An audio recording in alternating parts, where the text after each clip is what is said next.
एक गुरुजी ने कहा चेला को, बहुत दिन से सेवा कर रहा था, क्या चाहिए?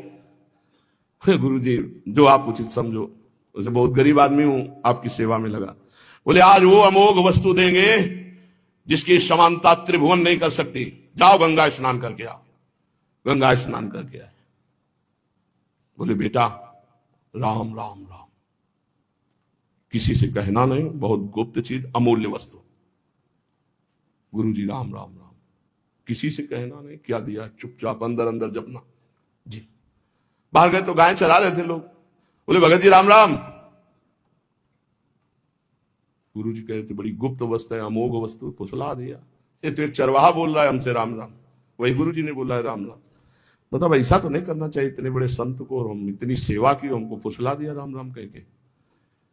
दूसरे दिन सेवा में बोले गुरुजी एक बात कहना चाहते। बोले बच्चा बाद में कहना, बहुत जरूरी काम है। वो झोली है, उस झोली में एक वस्तु टंगी है, उसको बेच आओ बाजार में, पर केवल मूल्य भर जानना, बेचना नहीं, खाली वापस आओ, जाओ। वो गुरुजी हमें बात कहने तो बोले तुम्हारी बात जो ही ये काम करके आओगे सो। ले गए तो एक भाटा आलू गाजर बेच रहा था, उससे कहा ये, देखा चमकता हुआ पत्थर, तो बोले 2 किलो बैंगन ले लो। बोले नहीं लाओ। पेन से लिखा कि सब्जी बेचने वाले ने 2 किलो बैंगन इसकी मूल्य लगाया। अब एक बनिया के पास गया, बोले ये लेंगे आप? उसने कहा चमकता हुआ कोई पत्थर है। कहा 1000 रुपया। बनिया ने 1000 रुपया वापस ला। स्वर्णकार के पास गया, उसने देखा कि है तो हीरा, पर ऐसे गंवार के पास असली हीरा कहां से हो सकता है।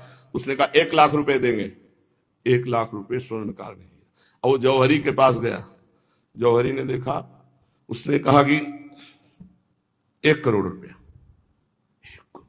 जौहरी सबसे बड़े जौहरी के पास गया, उसने कहा ईमानदारी के बात बताएं, हमारे यहाँ जितने हीरे सोना चांदी के आभूषण सब ले जाओ तो भी इस हीरे की कीमत नहीं है, इस लोक का है नहीं, ये अमूल्य हीरा है। अमूल्य हीरा, सबसे बड़े जौहरी। गुरुजी बेचे आए? आपने कहा तो वापस ले आना, कीमत पता लगाया है। क्या? तो बोले बैंगन बेचने वाला कह रहा था 2 किलो बैंगन ले लो, पूरा सबका बता। बोले बेटा अगर हम ना कहते तो तुम 2 किलो में ये अमूल्य हीरा बेच आते। ए बेटा, जैसे इस हीरे की कीमत कोई बड़ा जौहरी जानता है, ऐसे भगवान नाम की कीमत कोई नाम जापक महापुरुष जानता है। ये संसारी भोग वासनाओं में लिप्त ये थोड़ी नाम की महिमा को जानते हैं। नाम की अपार महिमा है। जितना जो नाम जप करेगा उसके अंदर वो प्रकाशित होगा। कलयुग केवल नाम आधारा, सुमिर सुमिर नर उतरे पारा। मान लो हमारी जो मानना है,